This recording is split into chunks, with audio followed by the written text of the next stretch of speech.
موضوع الدرس فی اثبات المعاد و احوال الاعراف، سورۃ الاعراف، تفسیر ابن کثیر۔ الحمدللہ رب العالمین والصلاة والسلام علی اشرف الانبیاء و سید المرسلین سیدنا محمد وعلی آلہ و اصحابہ اجمعین۔ اللہم صل علی سیدنا محمد وعلی آل سیدنا محمد کما صلیت علی ابراہیم وعلی آل ابراہیم فی العالمین انک حمید مجید۔ اعوذ باللہ من الشیطان الرجیم، بسم اللہ الرحمن الرحیم۔ وبینہما حجاب وعلی الاعراف رجال یعرفون کلا بسیماہم ونادوا اصحاب الجنة ان سلام علیکم لم يدخلوها وهم يطمعون وإذا صرفت أبصارهم تلقاء أصحاب النار قالوا ربنا لا تجعلنا مع القوم الظالمين۔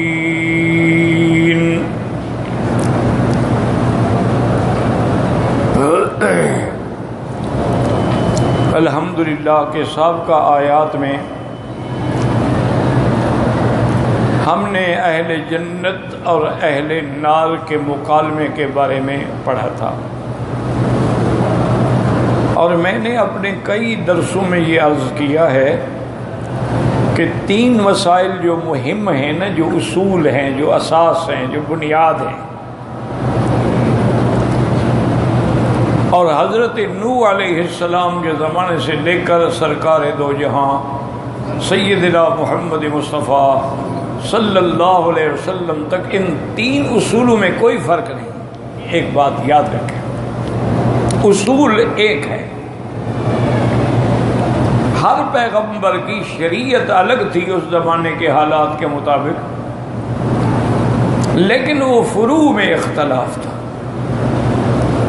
اصول میں کوئی اختلاف نہیں۔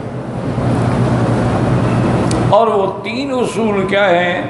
سب سے پہلے مسئلہ الہیات، توحید اور اس کی تمام قسمیں، توحید الوہیت، توحید ربوبیت، توحید فی الاسماء والصفات، توحید فی الافعال، یہ ساری قسمیں جو ہیں ان سب پر ایمان۔ تو جب توحید پر ایمان ہوگا تو شرک کی خود بخود نفی ہوگی۔ ایک آدمی موحد ہے وہ تو مشرک تو نہیں ہو سکتا، ایک آدمی مومن ہے وہ کافر تو نہیں ہو سکتا۔ اور دوسرا مسئلہ تھا نبوت اور رسالت، کہ اللہ نے جتنے پیغمبر بھیجے ہیں ان کی تعداد کا علم نہیں ہے۔ یہ جو مشہور بات ہے کہ 1,24,000 پیغمبر، کسی صحیح حدیث میں نہیں ہے، نہ قرآن نے بتلایا ہے۔ تو اس لیے ہمارا ایمان یہ ہوگا کہ اللہ کے تمام انبیاء، تمام رسول برحق، اور ہمارا ان سب پر ایمان ہے۔ یہی ہمیں قرآن نے پڑھایا ہے کہ آمن باللہ و ملائکتہ و کتبہ و رسلہ لا نفرق بین احد من رسلہ۔ ہم کوئی تفریق نہیں کرتے کہ ایک پر ایمان لائیں اور ایک پر نہ لائیں، لیکن اللہ نے ان کا عدد نہیں بتلایا۔ اور بعض انبیاء کا ذکر فرمایا ہے، جیسے 25 انبیاء کرام ہیں جن کا اللہ نے قرآن میں نام لیا ہے، اور باقی انبیاء کا اللہ نے نام ہی نہیں لیا۔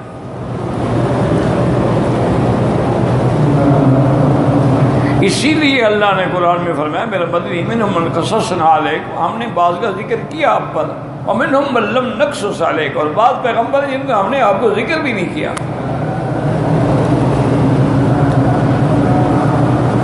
لیکن ایمان سب پر۔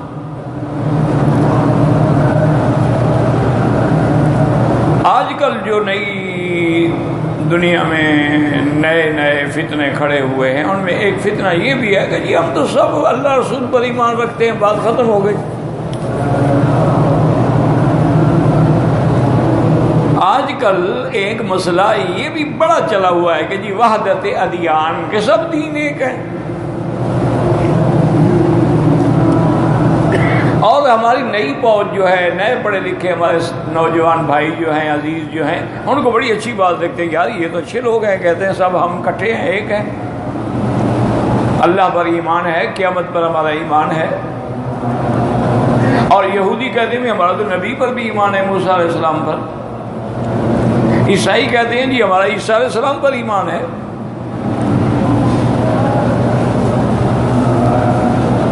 اور اسی طرح جتنے ہندو ہیں وہ کہتے ہیں یہ ہمارے وید جو ہیں یہ بھی اللہ کی بھیجی ہوئی کتابیں ہیں، اور جتنے سکھ ہیں وہ بھی یہ کہتے ہیں کہ جی گرو نانک جو تھے وہ تو مسلمان تھے، وہ تو مکہ شریف گئے تھے، وہ حج پہ گئے تھے۔ تو اب وہ یہ کہتے ہیں کہ جی ہمیں ایک ایسی تحریک چلانی چاہیے کہ ہم سب ایک ہیں، تاکہ دنیا میں یہ جھگڑا ختم ہو، فساد ختم ہو۔ کبھی یہودی جو ہے وہ عیسائیوں کے گرجے میں آ کے نماز پڑھ لیں، اپنی عبادت کر لیں، کبھی عیسائی ان کے مندر میں جا کے عبادت کر لیں کلیسا میں، اور کبھی ہندو مسلمانوں کی مسجد میں آ کے اپنی عبادت کر لیں، ایک آدھی مورتی جو ہے وہ کسی کونے میں چھپا کے رکھ لیں، اور کبھی مسلمان جو ہے ان کے مندر میں جا کے جمعہ پڑھ لیں، تاکہ جھگڑا ختم ہو۔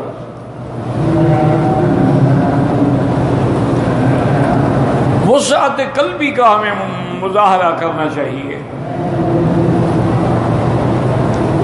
تو یہ ایک بڑا رنگین دھوکہ ہے، یہ کوٹڈ کنین ہے، یعنی اوپر سے تو شکر لگی ہوئی ہے، اندر کنین ہے۔ حالانکہ اگر وہ اس بات پہ سچے ہیں تو ہم مسلمان تو حاضر ہیں، لیکن ہم مسلمانوں کا جیسے حضور پاک پر ایمان ہے، موسیٰ علیہ السلام پر بھی تو ایمان ہے، عیسیٰ علیہ السلام پر بھی تو ایمان ہے، تو ان کو چاہیے نا کہ وہ حضور پر پہلے ایمان لائیں تاکہ وحدت ادیان ہو۔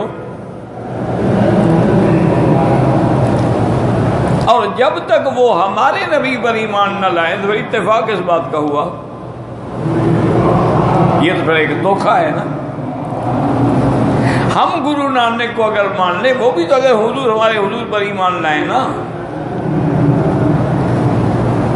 ہم اگر ان کے وید مان لیں کہ جی یہ وید جو ہیں یہ بھی اللہ کی کتابیں ہیں، تو وہ بھی تو قرآن پر ایمان لائیں نا۔ تو یہ ایک دھوکہ ہے اور یہ کبھی نہیں ہو سکتا ہے۔ اللہ نے قرآن پاک میں بھی فرما دیا ہے وَلَن تَرْضَىٰ عَنْكَ الْيَهُودُ وَلَا النَّصَارَىٰ حَتَّىٰ تَتَّبِعَ مِلَّتَهُمْ۔ میرے مدنی آپ کبھی یہ آپ سے راضی نہیں ہو سکتے، آپ ان سے لاکھ رعایت کریں۔ اور یاد رکھیں کہ ایک نفی ہوتی ہے لم کے ساتھ، لم جو ہے نا یہ بھی نفی کا حرف ہے، اور لن جو ہے یہ بھی نفی کا حرف ہے، لیکن دونوں میں ایک فرق ہے۔ لم کا استعمال زیادہ تر ماضی کے لیے ہوتا ہے، اور لن سے جو نفی ہو وہ حال اور استقبال کی نفی کرتی ہے، جیسے اِلَّمْ تَفْعَلُوا، کہ یہ کافر قرآن کا مقابلہ زمانہ ماضی میں بھی نہیں کر سکے، وَلَن تَفْعَلُوا، اور آئندہ بھی نہیں کر سکتے۔ تو یہاں بھی اللہ نے حرف لن سے نفی کی ہے کہ وَلَن تَرْضَىٰ عَنْكَ الْيَهُودُ وَلَا النَّصَارَىٰ حَتَّىٰ تَتَّبِعَ مِلَّتَهُمْ۔ میرا محبوب یہ کبھی آپ سے نہ ابھی اور نہ آگے قیامت تک کبھی آپ سے راضی ہو سکتے ہیں. ہاں یہ ہے کہ آپ ان کی ملت پہ آ جائیں اور اپنا دین چھوڑ دیں.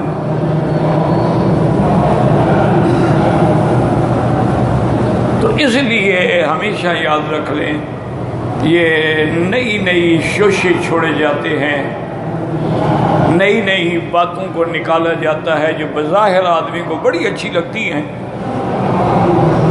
لیکن حقیقت میں وہ ایک سراب ہے, ایک دھوکہ ہے. تو اس لیے ہمیشہ یاد رکھیں بھی ہمارا ایمان ہے کہ میرے اللہ نے جتنے پیغمبر بھیجے ہیں, جتنے نبی بھیجے, رسول بھیجے, آمنا ہمارا سب پر ایمان. اور اللہ نے جتنی کتابیں نازل فرمائی ہمارا سب پر ایمان. لیکن جب تعداد اللہ نے نہیں بتلائی ہے تو ہمیں اس میں بحث کرنے کی ضرورت ہی نہیں ہوتی. جب اللہ نے قرآن میں نہیں بتلایا کہ میں نے کتنے نبی بھیجے ہیں تو ہم کیوں بحث کریں؟ بس اجمالی ایمان ہو, آمنت باللہ و ملائکتہ و کتبہ و رسلہ, اللہ پر بھی ایمان, ملائکہ پر بھی ایمان. چونکہ ملائکہ پر ایمان نہ ہو تو پھر کتاب لے کے کون آیا؟ فرشتوں پر ایمان ہوگا تو جبریل کتاب لائے گا نا. وَکُتُبِ ہی, اور یہ نہیں کتاب نہیں, کتب تمام کتابیں جو اللہ نے بھیجی ہیں. وَرُسُلِ ہی, اور جتنے اللہ نے رسول بھیجے ہیں. وَنُؤْمِنُ بِالْقَدْرِ خَيْرِهِ وَشَرِّهِ مِنَ اللَّهِ تَعَالَى, ہمارا ایمان ہے کہ خیر یا شر سب اللہ کی طرف سے ہے. روشنی ہے اللہ کی طرف سے اور اندھیرا ہے اللہ کی طرف سے. یہ نہیں کہ بعض کافروں کا یہ اعتقاد ہے کہ خیر جو ہے اس کا خدا الگ ہے اور شر جو ہے اس کا خدا الگ ہے. وہ کہتے ہیں کہ جو نور کا خیر کا خالق ہے وہ اہرمن ہے, اور جو شر کا خالق ہے وہ تو اہرمن نہیں ہے.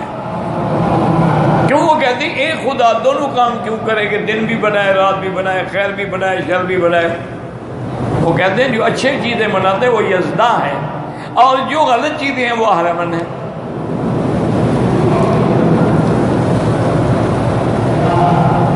لیکن مومن کا یہ عقیدہ ہے کہ نہیں, تمام چیزوں کا خالق جو ہے وہ میرا اللہ ہے, اور اس کی حکمتیں ہیں کہ اگر اندھیرا نہ ہو تو روشنی کی کوئی قدر نہیں ہوگی, اور روشنی نہ ہو تو پھر اندھیرے کی بھی کوئی قدر نہیں ہوگی. اگر بیماری نہ ہو تو پھر صحت کی کیا قدر ہے, اگر بڑھاپا نہ ہو تو پھر جوانی کی کیا قدر ہے. وہ تو ایک اولیاء اللہ بزرگ گزرے ہیں, ان کا بھی ایک مقولہ ہے. ایک دن دوستوں میں بیٹھے تھے, کہنے لگے بھئی یہ جوانی ہوتی بڑی اچھی چیز ہے, اگر یہ کہیں بکتی نہ تو میں بھی خرید لیتا. یعنی سب کو تمنا ہوتی ہے نا, بوڑھے ہونے کی تمنا تو نہیں ہوتی نا کسی کو. لیکن جس خدا نے ہمیں پیدا کیا ہے اسی خدا نے ہمیں بچہ رکھا, پھر جوان بنایا, طاقتور بنایا, پھر اس کے بعد بڑھاپا آیا, پھر اس کے بعد موت. یہ تمام چیزوں کا خالق ایک. اپنے اعتقاد جو ہے نا ان کو اچھی طرح درست کر لیں. اب اسی طرح یہ دو مسئلے ہو گئے, توحید, رسالت. اور تیسرا مسئلہ کیا ہے اس کا یوں کہہ لیں قیامت, ورنہ اس کو معاد بھی کہا جاتا ہے. وہی ہمارے ایمان میں ہے نا, نؤمن بالقدر خیرہ و شرہ من اللہ تعالی والبعث بعد الموت. اور اس پر بھی ہمارا ایمان ہو کہ ہم نے مرنے کے بعد اٹھنا. تو اس کو معاد بھی کہتے ہیں, قیامت بھی کہتے ہیں. اس پر بھی ایمان بے عین ہی اسی طرح ضروری ہے جیسے اللہ کی توحید پہ ہے, جیسے حضور کی رسالت پہ ہے. اللہ کی توحید برحق, حضور کی رسالت برحق, قیامت بھی برحق. اور یقین ہو بندے کو کہ قیامت ہوگی. وَأَنَّ السَّاعَةَ آتِيَةٌ لَا رَيْبَ فِيهَا، قیامت آنے والی ہے جس میں کوئی شک نہیں. اور اللہ نے یہ بھی فرمایا کہ وَمَا يُدْرِيكَ لَعَلَّ السَّاعَةَ تَكُونُ قَرِيبًا، میرے محبوب آپ کو خبر نہیں، ہو سکتا ہے قیامت بالکل قریب ہو. کیونکہ جو آنے والی چیز ہے نا، یاد رکھو، وہ قریب ہوتی ہے. جانے والی جو ہے وہ دور. ایک آدمی جا رہا ہے تو دور ہوتا جا رہا ہے، ایک آدمی آ رہا ہے تو قریب ہوتا. تو قیامت تو آ رہی ہے نا، اور دنیا جا رہی ہے. الدنیا مدبرۃ والآخرۃ مقبلۃ، دنیا پیٹھ دے کے جانے والی، آخرت آنے والی. وَكُلُّ آتٍ وَهُوَ قَرِيبٌ، اور جو آنے والا ہو قریب ہوتا ہے.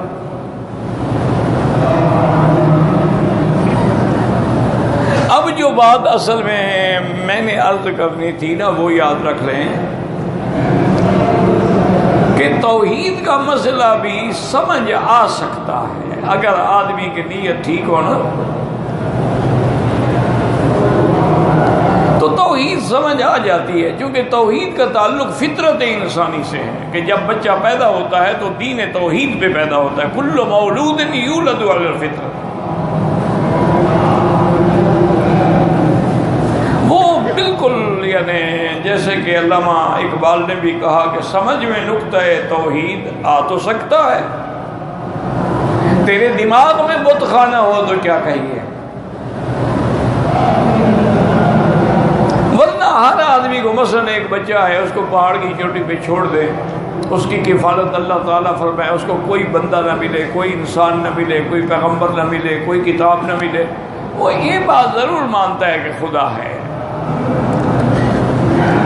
وہ جب دیکھتا ہے رات ہو جاتی ہے، دن ہو جاتا ہے، روشنی ہو جاتی ہے، اندھیرا ہو جاتا ہے، کبھی بادل برستے ہیں، کبھی گرمی ہو، تو کوئی اس کا معنی ہے کوئی ہے اس نظام کو چلانے والا.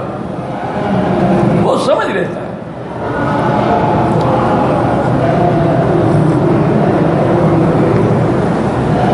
ایک بدو ہو نا جی، بالکل جنگل میں رہنے والا، جس میں ایک جماعت بھی نہ پڑی ہو، توحید سمجھ لیتا ہے.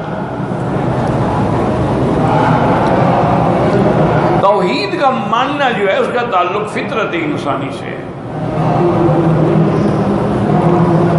اچھا، نبوت کا مسئلہ جو ہے وہ بھی مشکل نہیں ہے، بدنیتی نہ ہو تو نبوت کا مسئلہ بھی. اسی لیے اللہ نے فرمایا میرے محبوب آپ ان سے کہیں کہ تم جو مجھ سے بھاگتے ہو، قل ما کنت بدعا من، میں کو پہلا نبی ہوں، پہلا رسول، مجھ سے پہلے نبی نہیں آئے. تو جو پہلے انبیاء گزرے ہیں ان کے احوال تمہارے سامنے ہیں، اور تم خود دعویٰ کرتے ہو کہ ہم ملت ابراہیم پہ ہیں. اگر تم ملت ابراہیم پہ ہو تو پھر میرے اوپر ایمان کیوں نہیں لے آتے ہو؟ تو توحید کے بعد رسالت بھی سمجھ آ سکتی ہے کہ بھی آخر اللہ نے جو نظام بنایا، مخلوق پیدا کی، ایسے تو نہیں نا کہ ان کو پیدا کر کے چھوڑ دیا کہ جاؤ حیوانوں کی طرح کھاتے رہو، پیتے رہو اور مر جاؤ. آخر اللہ نے مخلوق جو بنائی ہے تو ان کو کسی نظام پہ چلائیں گے. اور وہ نظام کون بتائے گا؟ اللہ سے تو ہم بات نہیں کر سکتے. اللہ کو ہم دیکھ، لازم بات ہے کہ اللہ پیغمبر بھیجیں گے، اللہ ان پر احکام نازل کریں گے، وہ ہمیں سمجھائیں گے. اب ہمیں کیا پتہ ہے کہ نماز کیا چیز ہے؟ اور ہمیں نماز کی تفصیل کا، اس کے احکامات کا، اس کے ارکان کا، واجبات کا ہمیں کیا پتہ ہے؟ اس لیے اللہ پیغمبر بھیجتے ہیں کہ جو اس کے بندوں کو جا کے دعوت توحید دیں اور اللہ کے احکام کی تعمیل کے لیے ان کو سمجھائیں اور ان کے سامنے نمونہ بن کے دکھلائیں تاکہ ان کو تکلیف نہ ہو. اب روزہ رکھنا ہے، حضور پاک نے خود روزہ رکھا کہ صبح صادق سے روزہ شروع ہوگا اور سورج غروب ہونے پہ افطار ہوگا. نہ کوئی کھائیں گے، نہ پیئیں گے، کھانا بند، پینا بند، بیوی سے مجامعت بند، ہر چیز بند ہے. افطار کے بعد ہر چیز کھل جائے گی. تو اللہ کے نبی نے خود نمونہ بن کے دکھلایا. اب محرم ہے، اللہ کے نبی نے یوم عاشورہ کا خود روزہ رکھا. یہ ہمارے لوگ جو ہے نا سمجھتے ہیں کہ شاید یہ یوم عاشورہ کا روزہ جو ہے حضرت حسین کی وجہ سے ہے. اللہ کے بندے، حضور نے تو روزہ رکھا عاشورہ کا جب حضرت حسین پیدا ہی نہیں ہوئے، تو اس کا حضرت حسین سے تو کوئی تعلق نہیں۔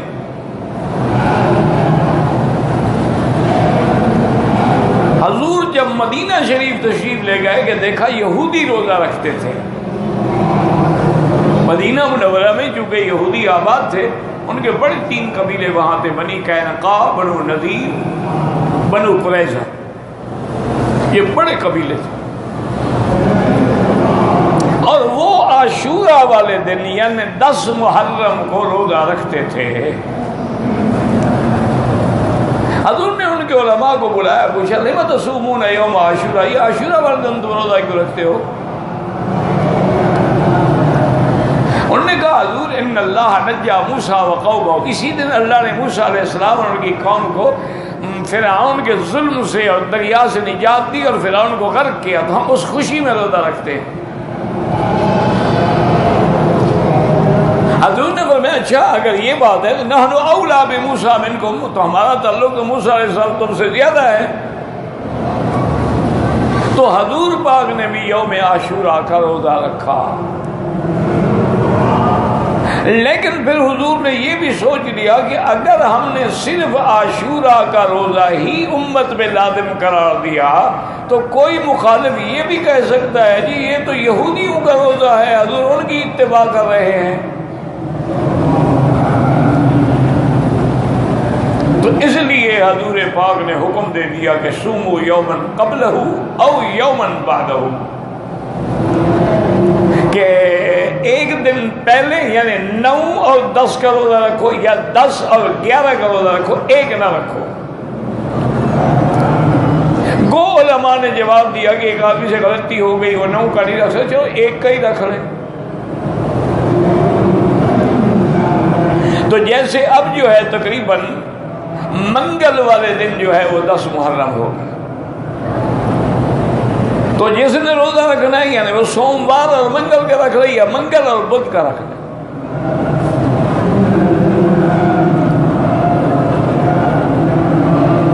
تو انبیاء علیہم السلام کی نبوت اور رسالت کو ماننا اور سمجھنا کوئی مشکل بات نہیں ہے، کیونکہ پہلے کتنے پیغمبر آ چکے ہیں۔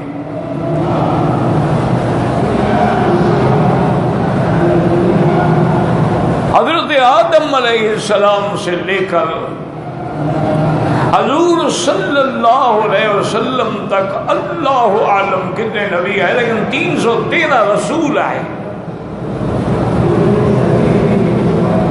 رسولوں کی تعداد حدیث مبارک میں ہے، حضور نے فرمایا کہ رسول جو اللہ نے بھیجے وہ 313 آئے۔ رسول اس کو کہتے ہیں جو صاحب شریعت ہو، نبی کے لیے صاحب شریعت یا صاحب کتاب ہونا ضروری نہیں ہوتا۔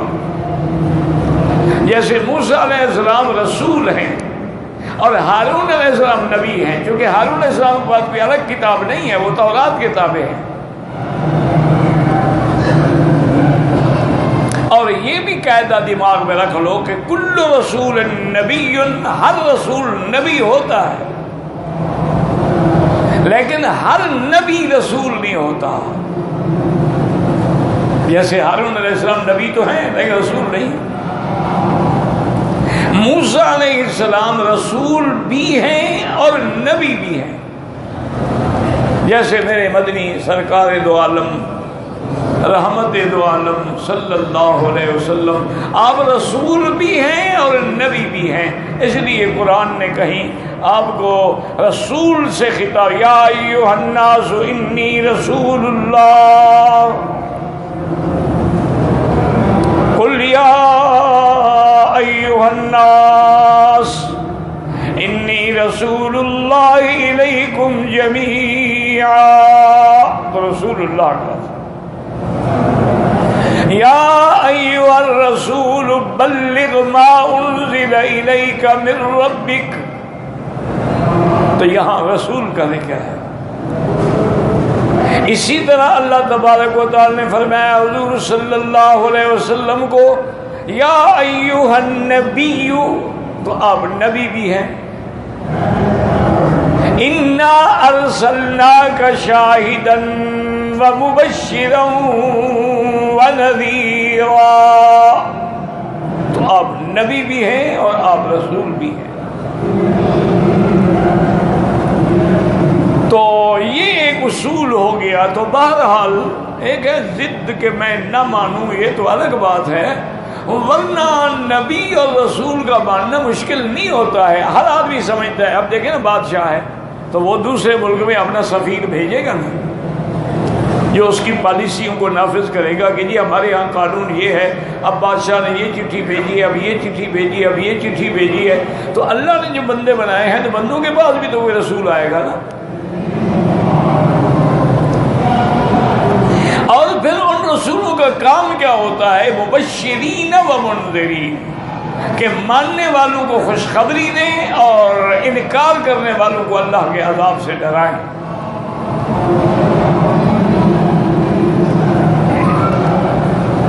تو اس لیے بہرحال خلاصہ یہ نکلا کہ توحید کا ماننا بھی آسان ہے، ہر آدمی سمجھ سکتا ہے کہ بھئی آخر دیکھو نا، گھر میں ایک آدمی بڑا ہوتا ہے، اس کے کہنے پہ نظام ہو تو ٹھیک رہے گا، لیکن جب 2 اور 3 بن جائیں جھگڑے ہوں گے۔ اللہ نے فرمایا اگر 2 خدا ہوتے تو لڑائی نہ ہوتی، ایک کہتا رات رہنے دو، ایک کہتا نہیں ابھی تو دن ہونا چاہیے، ایک کہتا برسات برسو، دوسرا کہتا نہیں ابھی گرمی کی ضرورت ہے۔ تو کبھی نظام چل ہی نہ سکتا۔ لو کان فیہما آلہۃ الا اللہ، اللہ کے سوا کوئی اور الہ بھی ہوتا نا فسدتا، نظام عالم درہم برہم ہو جاتا، کبھی چل ہی نہیں سکتا۔ وہ امام راضی رحمۃ اللہ علیہ جو بڑے معقولیات کے امام بھی تھے اور ان کی تفسیر کبیر بھی ہے، بہت بڑے مفسر بھی تھے۔ تو ایک دن ان کو خیال آیا، دیکھا ایک بڑھیا بیٹھی تھی، وہ چرخہ کاٹ رہی تھی، جا کے ساتھ بیٹھ گئے، باتیں شاتیں کی اور پوچھا کروں کہ اماں جان آپ خدا کو مانتی ہیں کہ خدا ہے؟ انہوں نے کہا ہاں بالکل ہے۔ تو امام راضی تھے نا، معقولیات کے عقلیات کے بڑے امام تھے نا، ان کو خیال آیا پوچھو تو صحیح ہے بوڑھی کو کیا دلیل کیا ہے بوڑھی کے پاس۔ تو آپ نے فرمایا کہ بی بی تم کہتے ہو خدا ہے، ٹھیک ہے، تمہارے پاس کیا دلیل ہے؟ انہوں نے کہا یہ چرخہ ہے بیٹا، اور میرے پاس کیا دلیل ہے، میں کو پڑھی لکھی تھوڑی ہوں، یہ چرخہ ہے یہی دلیل ہے۔ انہوں نے کہا یہ چرخہ کیسے لے؟ انہوں نے کہا اللہ کے بندے یہ میں چلاتی ہوں تو چلتا ہے نا، اگر میں ہاتھ کھینچ لوں تو یہ بھی رک جاتا ہے، جب اتنا گول چرخہ جو ہے بغیر چلانے والے کے نہیں چلتا تو اتنا بڑا نظام عالم جو ہے یہ بغیر چلانے والے کے چل رہا ہے۔ امام راضی فرماتے ہیں مجھے بڑی خوشی ہوئی دل میں کہ دیکھو کہ بیچاری بڑھیا ہے، عمر رسیدہ ہے، پڑھی ہوئی نہیں ہے، لیکن دلیل کتنی مضبوط دی ہے اس نے کہ کوئی مولوی بھی ایسی دلیل نہیں دے سکتا۔ میں نے کہا اچھا اماں ٹھیک ہے، یہ بات تو میں نے مان لی کہ خدا ہے، لیکن یہ بھی تو ہو سکتا ہے کہ 2 ہوں۔ انہوں نے کہا مولوی صاحب 2 کیسے ہو سکتے ہیں؟ خدا ایک ہے، وحدہ لا شریک ہے۔ انہوں نے کہا اس کی کیا دلیل؟ انہوں نے کہا اس کی دلیل ہی چرخہ ہے۔ اللہ کی بندی اس کی دلیل چرخہ کہہ رہا ہے، اللہ کے بندے دیکھو نا، تم ادھر بیٹھ جاؤ، میں ادھر بیٹھی ہوں، میں ادھر چلاؤں تم ادھر چلاؤ تو چرخہ ٹوٹ جائے گا نا۔ ایک آدمی اس کو یوں چلانے کی کوشش کرے دوسرا یوں چلانے کی کوشش کرے، چرخہ ہی ٹوٹ جائے گا نا۔ اگر 2 خدا ہوتے تو آسمان زمین مدت کے پھٹ نہ گئے ہوتے۔ معلوم ہوا کہ وہ ایک ہے، اسی کا حکم چلتا ہے۔ یدبر الامر من السماء الى الارض۔ تو اس لیے علماء فرماتے ہیں کہ بھئی توحید کو اگر ضد نہ ہونا تو توحید سمجھنا آسان۔ حضرت اکرمہ فرماتے ہیں نا کہ ہم کشتی میں تھے، میرا باپ بھی تھا ابو جہل، ابو لہب بھی تھا، عتبہ بادشاہ، وہ سارے سردار تھے، تجارت کے لیے جاتے تھے نا یہ لوگ، کبھی یمن جاتے تھے، کبھی شام جاتے تھے، تو کبھی کبھی وہ کشتی میں بھی جاتے تھے، جب عدن جاتے تھے، صنعاء جاتے تھے، اور وہاں پھر انڈیا سے مال آتا تھا بمبئی کے ذریعے صنعاء میں، اور پھر وہ یمن میں آ کے بکتا تھا۔ یہ انڈیا سے بڑی پرانی تجارت ہے عرب کی، اسی لیے یہ عطر عود جو ہے عود الہندی کے نام سے مشہور تھا۔ سیف الہندی، ہندی یعنی انڈیا کی بنی ہوئی تلوار کی ایک بڑی شان ہوتی تھی۔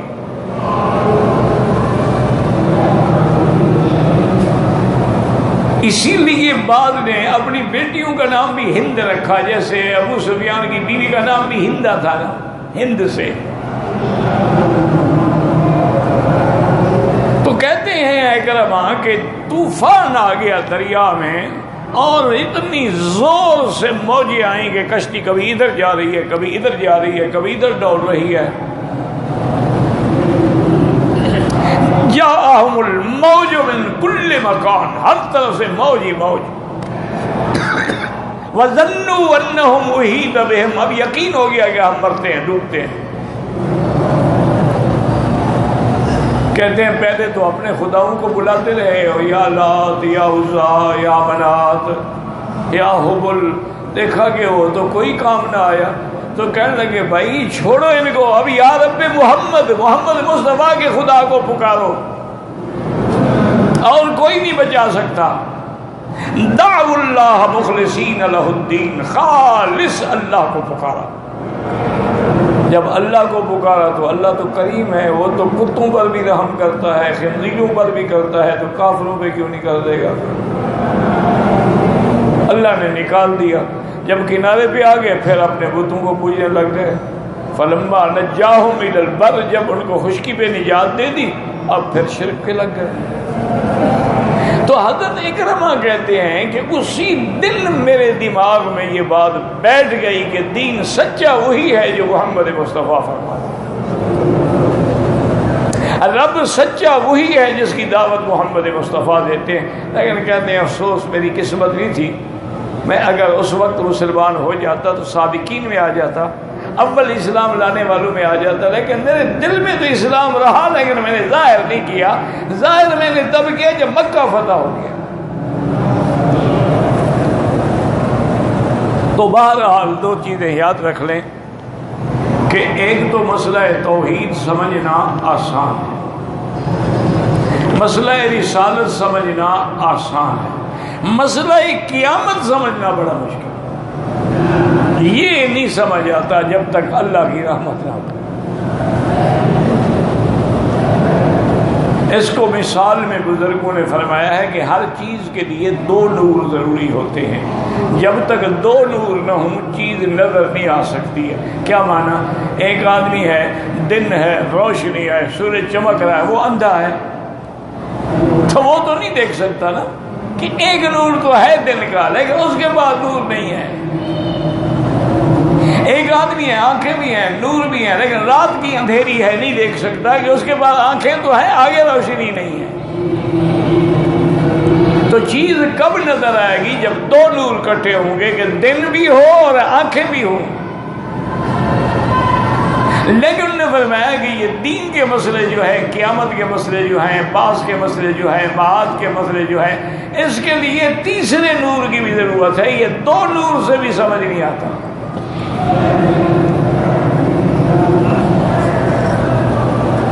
علم بھی ہو، کتاب بھی ہو، آنکھیں بھی ہیں، نور بھی ہے، نہیں سمجھ آئے گا۔ اس کے لیے اب تیسرے نور کی ضرورت ہے۔ وہ تیسرا نور کیا ہے؟ نور وحی ہے، نور قرآن ہے۔ اسی لیے اللہ نے قرآن کو نور کہا کہ وَاتَّبِعُوا النُّورَ الَّذِي أُنزِلَ مَعَهُ، اس نور کی اتباع کرو جو ہم نے اپنے پیغمبر کے ساتھ بھیجا۔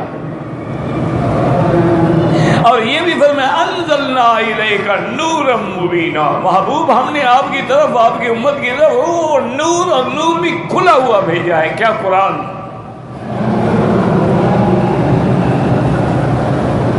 تو جب تک نور وحی نہ ہو، نور ایمان نہ ہو، قیامت سمجھ نہیں آ سکتی۔ ایک اصول یاد ہے، کہو کہ ہم علم سے سمجھ لیں گے، نہیں آ سکتے، کتابیں پڑھ کے سمجھ لیں گے، نہیں آ سکتے۔ عقل سے سمجھ لیں گے نہیں آ سکتی۔ اب دیکھیں نا کہ جب حضور پاک رحمت دو عالم صلی اللہ علیہ وسلم آپ کو معراج ہوا، دیکھیں نا کافر کیسے حیران ہو گئے، یہ کیسے ہو سکتا ہے، کیسے ہو سکتا ہے، کیسے ہو سکتا ہے کہ ایک رات میں حضور پاک مسجد اقصیٰ گئے، پھر آسمانوں پہ گئے، واپس آ گئے، رات بھی اسی طرح باقی، یہ کیسے ہو سکتا ہے؟ عقل نہیں مانتی، ناممکن ہے۔ ابو جہل دوڑتا ہوا آیا حضرت ابو بکر کے پاس، کہنے لگا حل سمعت ما قال صاحبک، تمہیں پتہ ہے کہ تمہارے ساتھی نے حضرت محمد مصطفیٰ نے کیا فرمایا؟ انہوں نے کہا نہیں، چونکہ ابو بکر کو بھی پتہ نہیں تھا، معراج تو رات کو ہوا نا، لوگ تو گھر میں سو رہے تھے، اور معراج پر حضور کے ساتھ جانے والا تو کوئی نہیں تھا ماں سوا جبرائیل کے۔ تو اس لیے حضرت ابو بکر نے فرمایا بھائی کیا کہا؟ انہوں نے کہا وہ فرماتے ہیں کہ میں مسجد الحرام سے مسجد الاقصیٰ گیا، وہاں میں نے لاکھوں انبیاء کی امامت کی، پھر میں پہلا آسمان، دوسرا، تیسرا، چوتھا، پانچواں، چھٹا، ساتواں، 7 آسمانوں پہ گیا، سدرۃ المنتہا پہ گیا، پھر رفرف پہ بیٹھ کے میں اللہ کے عرش کے قریب گیا، میں نے جنت دیکھی، میں نے جہنم دیکھی، یہ کیسے ہو سکتا ہے؟ مکہ مکرمہ سے بیت المقدس کا سفر جو ہے سواریوں پر 1 مہینہ لگتا ہے۔ حضرت ابو بکر نے کوئی بحث نہیں کی، کوئی عقلی دلائل نہیں دیے، ایک بات کی کہ ابو جہل یہ بتاؤ تم نے خود سنا ہے یہ بات حضور پاک نے فرمائی؟ انہوں نے ابھی سن کے انہوں نے کہا صدق رسول اللہ، حضور سچ فرمایا۔ اب دیکھیں چونکہ ابو بکر کے بعد نور ایمان تھا، اس کو تصدیق کرنے میں دیر ہی نہیں لگی، انہوں نے کہا صدق رسول اللہ، حضور نے فرمایا سچ فرمایا۔ اسی لیے قرآن نے فرمایا والذی جاء بالصدق وصدق به، صدق سے مراد حضور ہے اور تصدیق کرنے والا ابو بکر۔ ابو جہل بالکل یعنی دنگ رہے، اس نے کہا ابو بکر یہ بات مانتے؟ انہوں نے کہا بالکل مانتے ہیں، یہ کون سی بڑی بات ہے، ہم تو جبریل کو آسمانوں پہ آتا جاتا مانتے ہیں، اگر فرشتہ جا سکتا ہے تو حضور چلے گئے تو کیا مشکل ہے؟ تو اس کے بعد نور ایمان تھا، فوراً مان لیا۔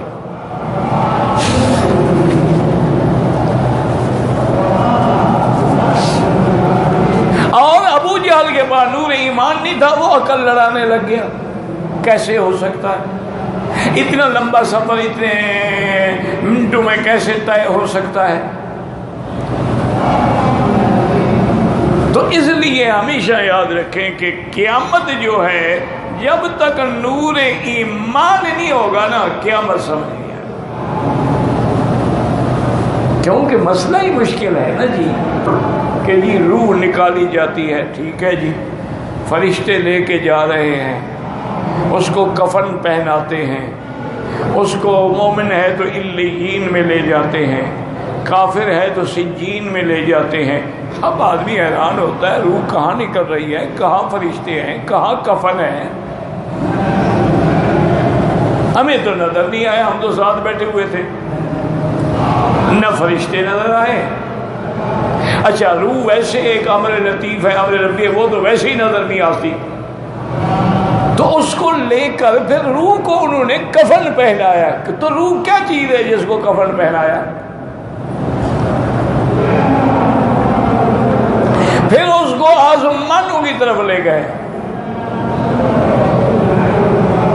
اور کافر کی روح جو ہے وہ سجین یعنی 7 زمینوں کے نیچے جو قید خانہ ہے اس میں ڈالی گئی۔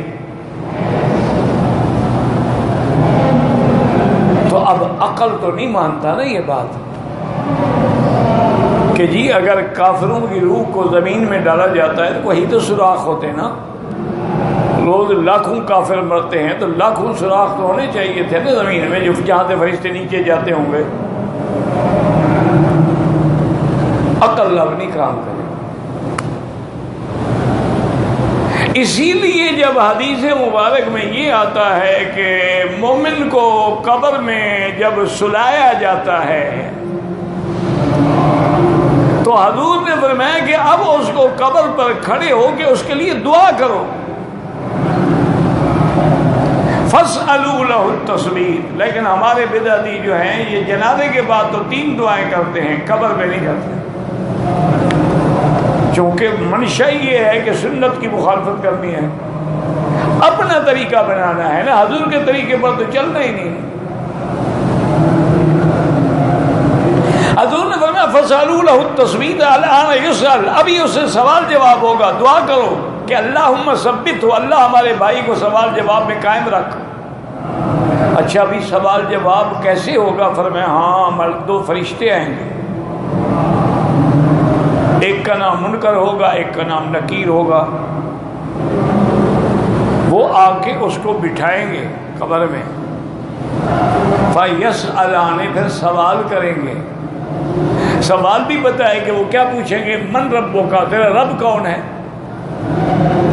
اگر مومن ہے وہ کہے گا ربی اللہ، میرا رب میرا خدا اللہ ہے۔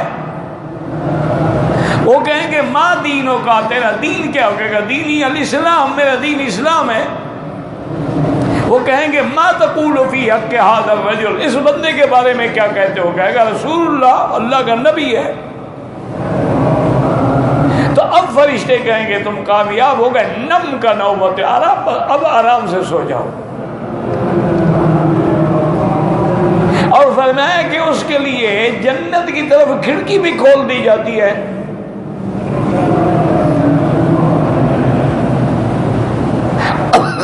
اور اگر کافر ہوگا اسے پوچھیں گے من ربو کا، ہو کہے گا ہائے ہائے لا ادری، مجھے پتہ نہیں۔ ما دینوں کا کہے گا ہاں ہاں لا ادری، پتہ نہیں میرا دین کیا تھا۔ ما تقول فی حق ھذا الرجل، اس کے بارے میں کیا ایمان ہے؟ کہے گا ہاں ہاں لا، مجھے تو پتہ نہیں کون ہے۔